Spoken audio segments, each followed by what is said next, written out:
Nous allons dans ce tuto voir comment coder, comment compiler et comment exécuter un programme C au travers de l'atelier Eclipse. Bien entendu, outre l'atelier Eclipse, il va aussi nous falloir avoir un compilateur C.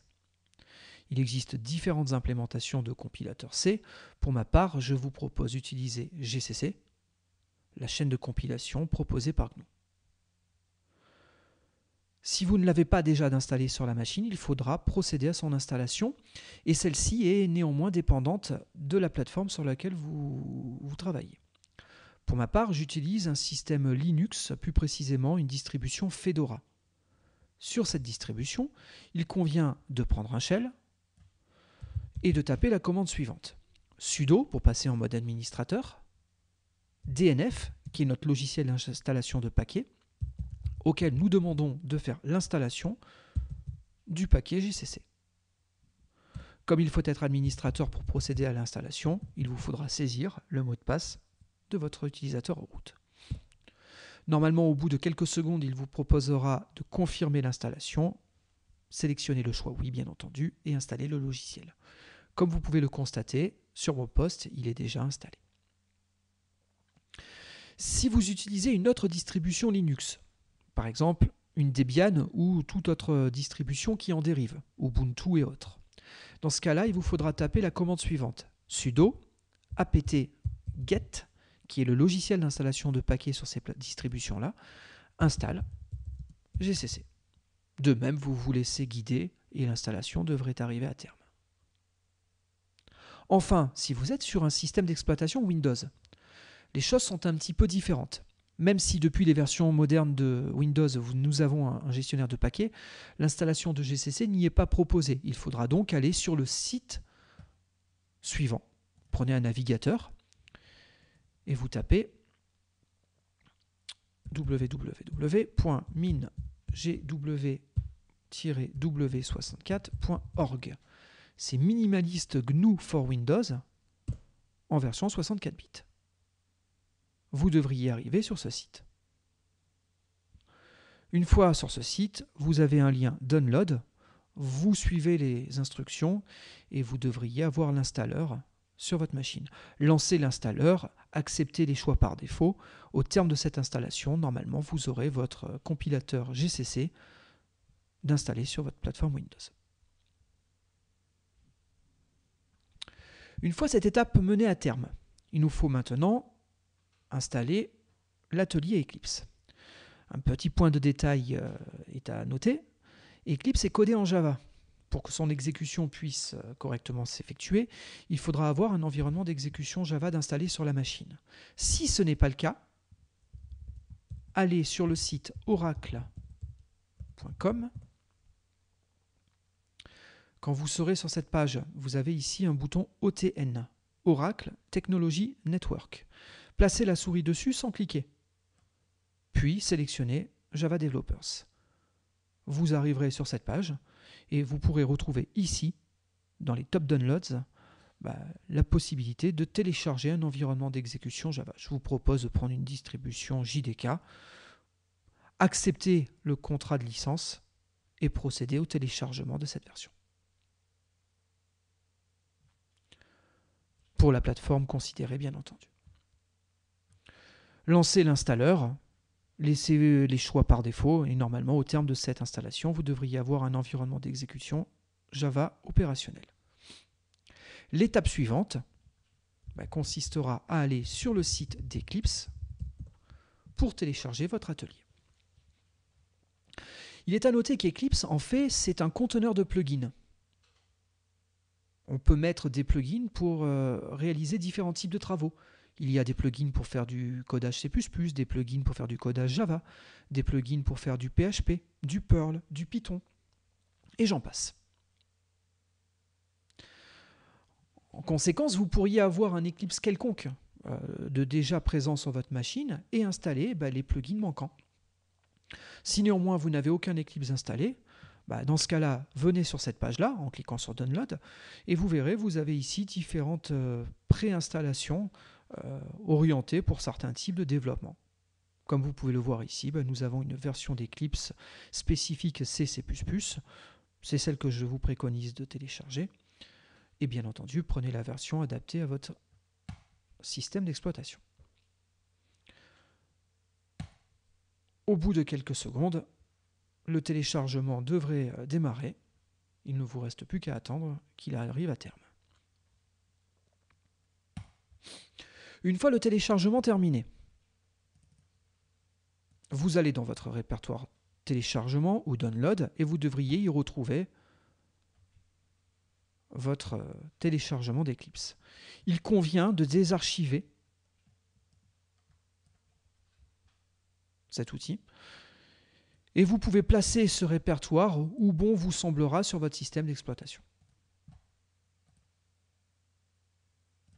Les choses ne sont pas plus compliquées que ça. Le simple fait de désarchiver votre zip installe le logiciel Eclipse. Vous y retrouverez ici un lanceur qui permettra de démarrer Eclipse.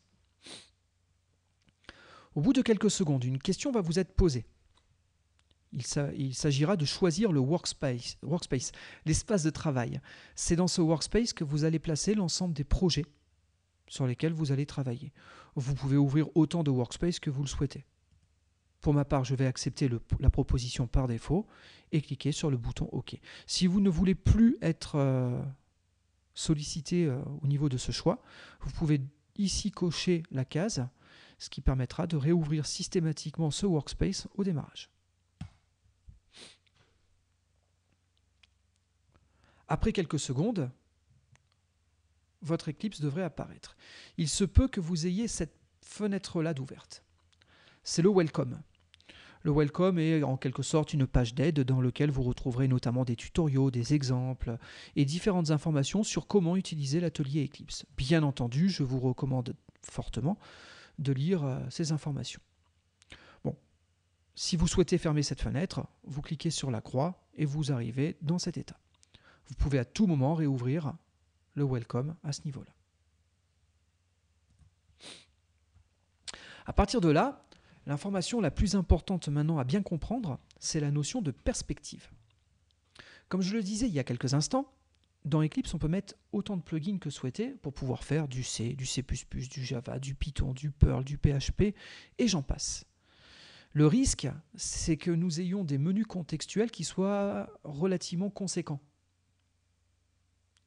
Pour éviter d'avoir trop d'informations présentées à l'écran, Eclipse a proposé le concept de perspective. Une perspective, c'est en quelque sorte un angle de vue sur votre atelier où on va filtrer les choix qui vont vous être proposés au niveau des barres de menu, les choix qui vont vous être proposés au niveau des barres d'outils, ou même des menus contextuels à un sous-ensemble de possibilités en fonction de la perspective dans laquelle vous vous placez. Actuellement, nous sommes en perspective C++. Mais notez qu'on peut changer à tout moment de perspective et prendre une autre perspective.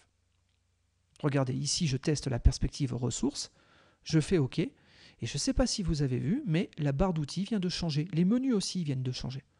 Et les menus contextuels ne sont plus forcément les mêmes. C'est certainement l'un des sujets qui embêtent le plus les débutants dans Eclipse, parce que bien entendu, tant que vous n'êtes pas dans la bonne perspective, vous ne retrouverez pas les assistants adaptés à votre travail. Prenez donc bien soin d'être en perspective C++. Si cette perspective ne vous intéresse plus, vous pouvez cliquer sur Close et elle sera masquée de la liste de perspectives favorites présentées à ce niveau-là. Vous la retrouverez à tout moment au niveau de la liste exhaustive des perspectives actuellement disponibles. Le nombre de perspectives disponibles est dépendant des plugins que vous aurez d'installer sur votre système Eclipse. Au passage, pour installer des nouveaux plugins, vous pouvez cliquer sur Help et ici vous avez Install New Software qui vous permet de vous placer sur le dépôt officiel Eclipse associé à votre version et de retrouver ici tous les plugins complémentaires que vous voudriez adjoindre. La liste se met à jour en interrogeant Internet, il faut donc patienter quelques secondes avant de voir cette liste apparaître. Notez qu'ensuite, vous pouvez ici choisir différents plugins additionnels. Tiens, par exemple, ici, nous pourrions installer un plugin permettant de faire du PHP. Ces sujets étant hors sujet pour aujourd'hui, je vais cliquer sur Cancel et me contenter d'utiliser les plugins C, C++. À partir de là, nous allons faire bouton droit, New, C Project. Il convient de donner un nom à votre projet, ici Hello World. Notez que vous avez à ce niveau-là différents types de projets. Peut-être voudriez-vous faire une librairie de code réutilisable. Peut-être voulez-vous faire un exécutable qui peut se lancer de manière simple. Peut-être voulez-vous que votre projet soit autogéré par un makefile. Il faut donc choisir le bon assistant. Pour l'heure, je vous propose d'utiliser l'assistant Hello World ANSYS C Project. Et notez que ici, nous y retrouvons les chaînes de compilation. Elles seront dépendantes des logiciels, des compilateurs installés sur votre machine. Nous n'avons qu'une version GCC d'installer, donc nous retrouvons cette chaîne de compilation à ce niveau-là. Vous pouvez, en décochant la case qui est là, retrouver les autres types de chaînes de compilation en fonction des plateformes et des logiciels installés. Comme je vous le disais tout à l'heure, si vous étiez sur une version Windows, sur un système d'exploitation Windows, vous auriez pu utiliser la chaîne de compilation minimaliste GNU for Windows. Vous auriez pu aussi utiliser les compilateurs Microsoft. Ils sont tout à fait supportés par Eclipse. Nous revenons, nous, sur quelque chose de standard par rapport au système sur lequel vous êtes. Et donc, ici, je choisis Linux GCC. Next.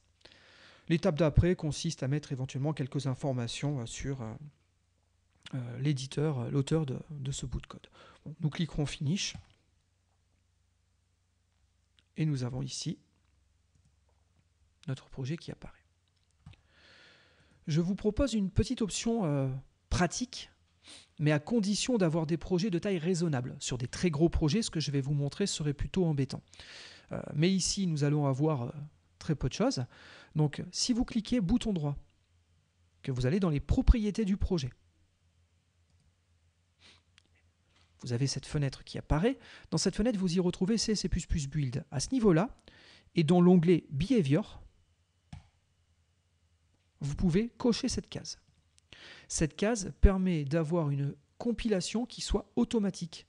Dès lors que vous sauvegarderez un fichier, automatiquement le système va chercher à recompiler le programme. Ça permet de voir les erreurs le plus tôt possible. Et donc, si vous avez un programme de taille raisonnable, dès lors que vous allez sauvegarder, quasi instantanément, vous verrez toutes les erreurs apparaître. Ça vous permettra de pouvoir stabiliser votre code beaucoup plus facilement.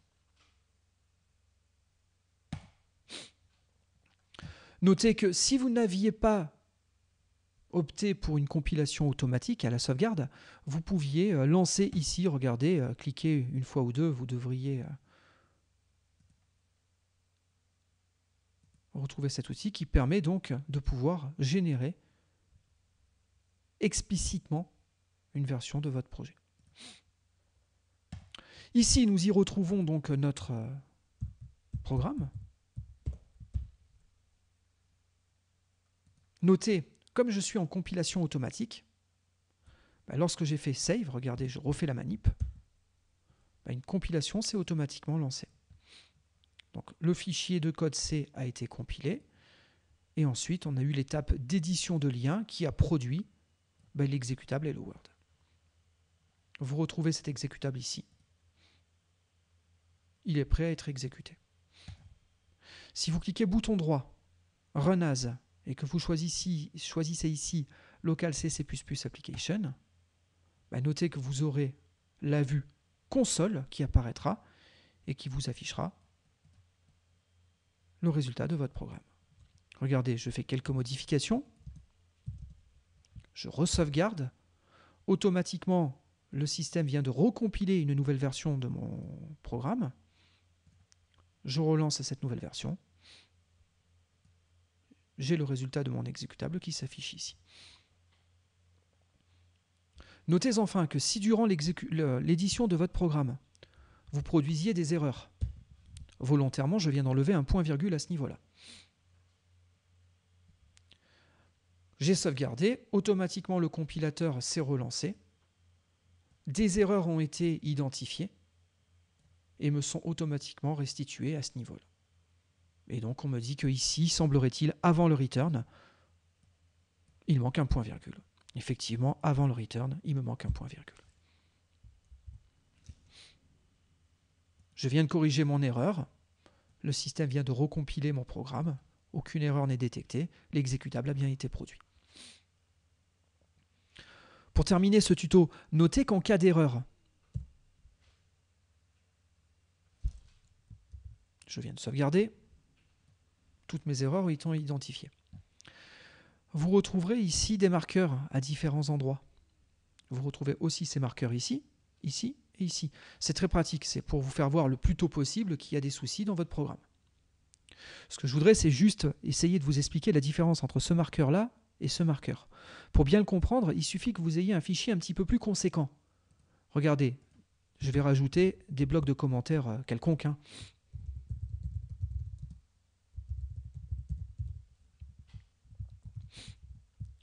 C'est juste pour le test.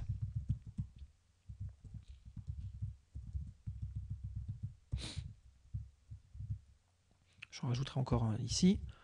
Voilà. Si maintenant je joue avec mon ascenseur, effectivement, là, il n'y a plus d'erreur. En tout cas, plus sur cette colonne-là. Pourquoi? Parce que l'erreur est techniquement en dessous. Il faut que je scrolle pour pouvoir voir apparaître mon erreur. Par contre, notez que sur la barre de droite, l'erreur est systématiquement matérialisée. Parce que ça représente 100% de votre fichier. Et donc, même si vous ne visualisez pas la partie de code sur laquelle l'erreur est constatée, vous avez toujours ici un petit repère visuel qui vous permet d'atteindre la ligne de code proposant l'erreur. Ce que je fais systématiquement, après avoir sauvegardé mes programmes, c'est que j'ai le réflexe de jeter un petit coup d'œil ici, voir s'il y a de la couleur. S'il y a du rouge, j'ai des erreurs. S'il y a du orange, c'est qu'il y a des warnings. Là, ici, c'est un orange lié à l'erreur, mais souvent, vous aurez aussi des warnings. Et donc, vous aurez ici tout un ensemble de repères identifiant tous les problèmes vous restant à corriger. L'idéal étant bien entendu, au terme de vos corrections, d'obtenir 0 erreur et 0 warning. Allez, une dernière petite chose. Comme vous avez pu voir ici, j'ai mis des commentaires en français.